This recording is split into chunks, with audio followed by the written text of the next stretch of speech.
Hello, you gorgeous people. So, yeah, first of all, sorry you haven't heard from me for a bit.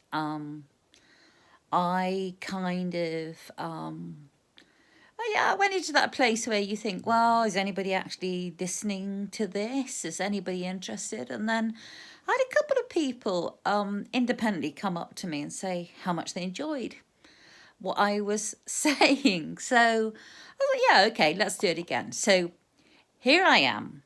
It's my birthday. It is 5 minutes to 11 at night. And I've had an interesting day. So 59 today. 1 year off the big 60. So I think there's going to have to be some kind of a party. But this is the first year that I have actually woken up alone and I will be going to bed alone. So, not totally because I've got Gomez and I've got Hector, the cats, and I've got Nell, the dog. But it has been strange. For the last few years, my younger two sons have always managed to get back, and one of them is really not very well at all, and the other one's working. But I was lucky enough to spend a chunk of the day with my oldest son and his gorgeous wife and my two granddaughters. And I was given some help to open the present that they bought me, or the presents that they bought me by my 3-year-old granddaughter. And when I asked her how on earth I'd managed opening my presents in the past without her, she's just said, I don't know, Nana. And naturally, I then needed help to blow the candles out on my cake. And so I guess why am I talking about this? So because it's about how we view things and managing expectations. And I didn't want to be alone on my birthday, but do you know what? It's been okay. I got up. My gorgeous friend Ruth from Canada sent me a pack of Tim Hortons coffee. And if anyone from Tim Hortons is listening and you want to send me some more coffee, yeah, just go for it, because it really is the most amazing coffee. I love it. So I had a gorgeous cup of coffee. And then I went for a really long walk with Nell. And it was so nice. It was dry and fine. A little on the cool side, but not freezing. And it was quite windy, but it was lovely. It was refreshing, invigorating.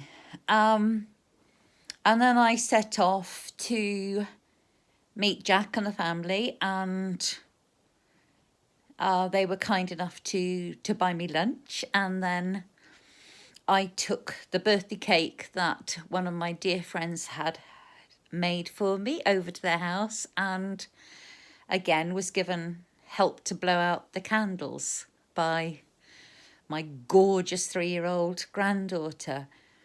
And so then I got home and I made a nice cup of tea, and I'd opened 2 presents this morning, and I saved 2 for this evening, so delayed gratification. And I opened them and I enjoyed them, and I thought about the thoughts that had gone into the people who had chosen those things for me, and felt loved. But I think it's about how we view things. So I could do the woe is me, here I am on my birthday and I'm alone.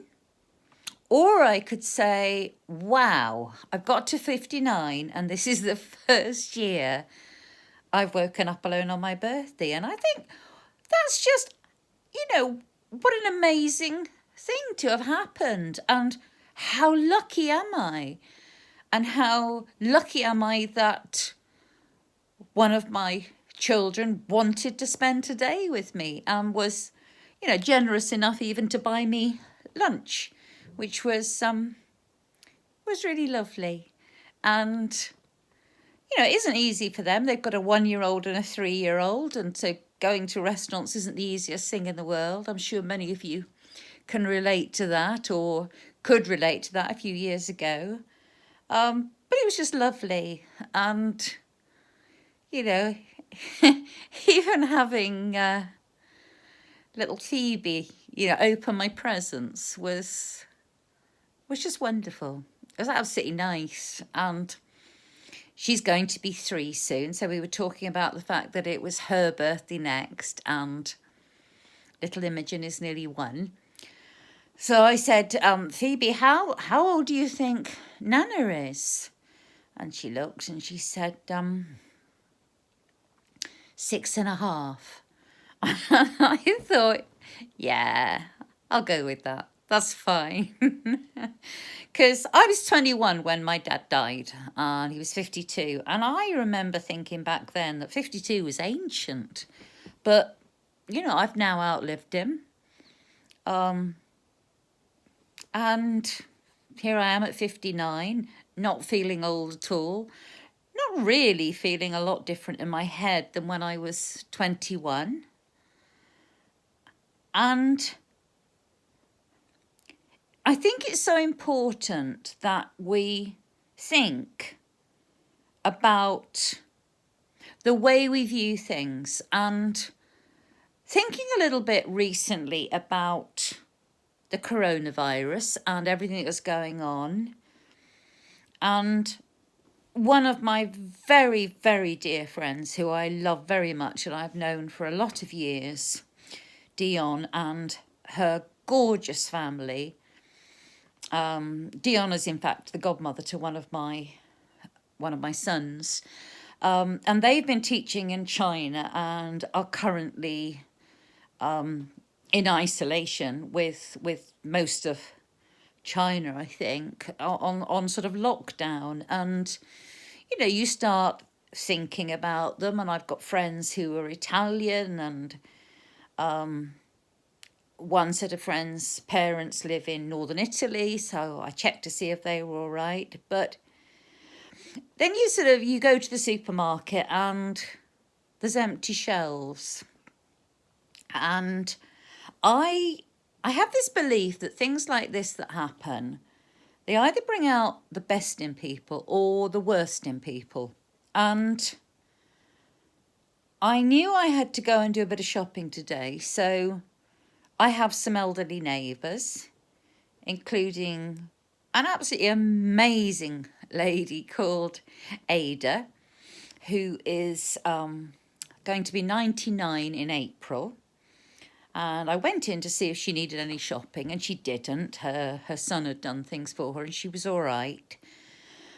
But she was laughing about the fact that she'd been told that she really ought to stay indoors, and she didn't want to stay indoors because she'd get bored. And she told me she'd already been out this morning and done some gardening. And Ada is formidable. These houses were built in 1921, and in fact that's the year that Ada was born.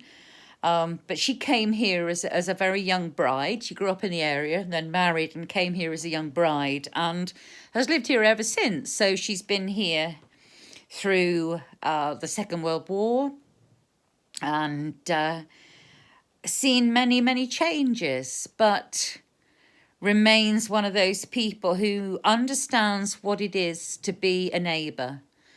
And I remember her once telling me that she knew I was all right when my window opened first thing in the morning. And I just think that so many people have lost that. They've lost that sense of community. And when you go into the supermarket and you see empty shelves and you are aware that some people can't stock up, and those of us who perhaps could don't actually need to. I popped into a Tesco's in Norwich and there was almost no toilet paper. I didn't buy any because I didn't need any. There were almost no tissues. And again, I got a couple of boxes home, so I didn't need to buy any. I could have done with some pasta, but there wasn't any. It was all gone. All the rice was gone. The cans of various things were almost gone as well.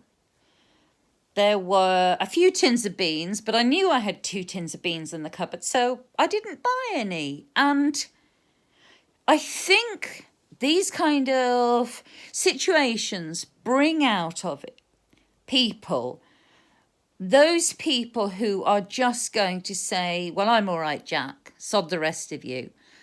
Or those people who just stop and think, do I really need this? I mean, how much toilet paper does one family need? Do we really need to stock up on these items? You know, we're not living in the West in a situation of scarcity. You know, I live in a rural community. A mile down the road, there's a vegetable stall, people who sell vegetables that they grow. So, you know, the worst comes to the worst, I'll go buy vegetables and make a vegetable casserole or a vegetable soup. You know, no one is going to starve.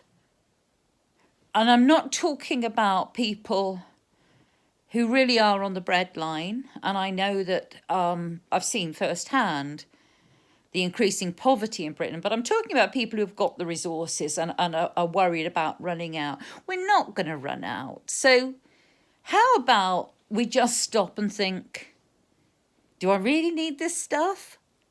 Or perhaps could I just stop and think about who's around me?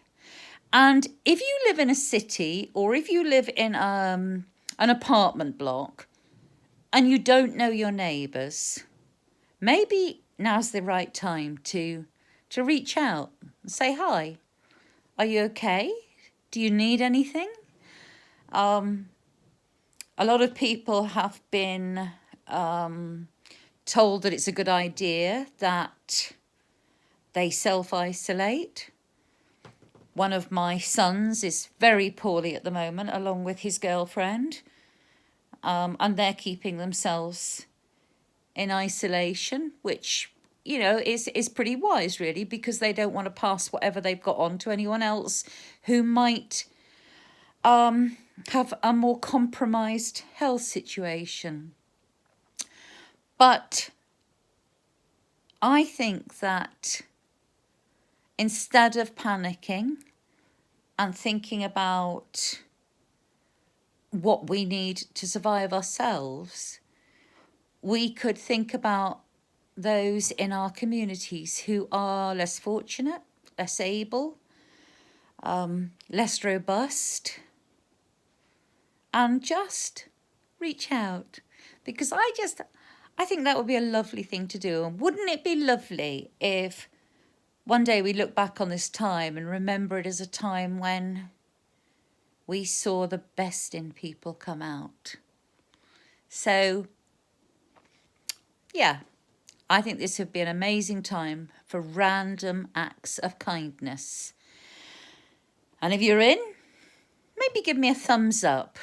And please subscribe to my channel so that I know someone's actually listening and is interested. That'd be good. Okay, my darling people, I love you lots. You take care of yourselves. And if you are poorly, I hope you get well very soon. Good night.